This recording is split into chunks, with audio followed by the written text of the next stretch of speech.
Well, the Presbyterian Deaconess Association collection consists of all the records relating to the Presbyterian Deaconess Association, which is all the national minute books, the minute books of local branches such as Wellington, Christchurch, Dunedin and a couple of others.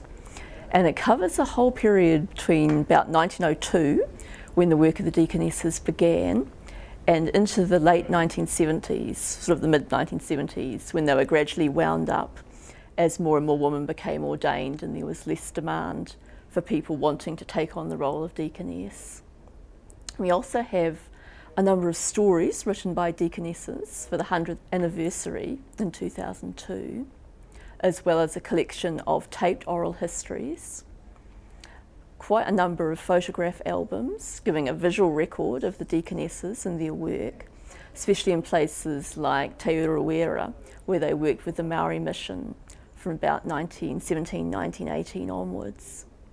The Deaconess collection represents a group of women who actually had a chance to work outside the home, outside that very traditional sort of home and family.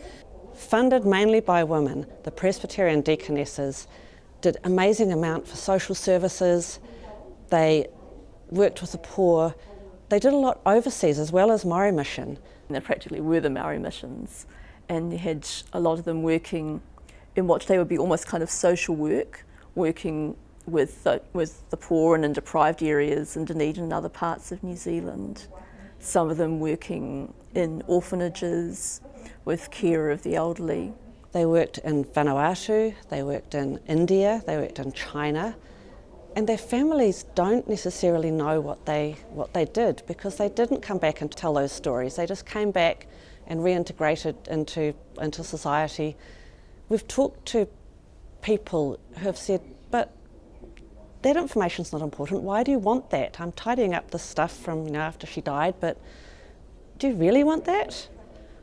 So that's where this is really, really important to illustrate just why some of this information is so important, especially for women's voices that have been so underrepresented. It brings to life the stories of a really unsung group of women, and I think it's really good that they're recognised, and it also brings out the stories that are in the Presbyterian archives, which are more than just sort of ministers standing sort of giving sermons, but tell the story of wider New Zealand and the communities that the Presbyterian Church was a part of. It's meaningful to be listed on the Memory of the World New Zealand Register, because it's going to, well, first of all, allow us to illustrate just the important work that these women did, and that they did amazing work, and also to encourage other women to tell us their stories for the future.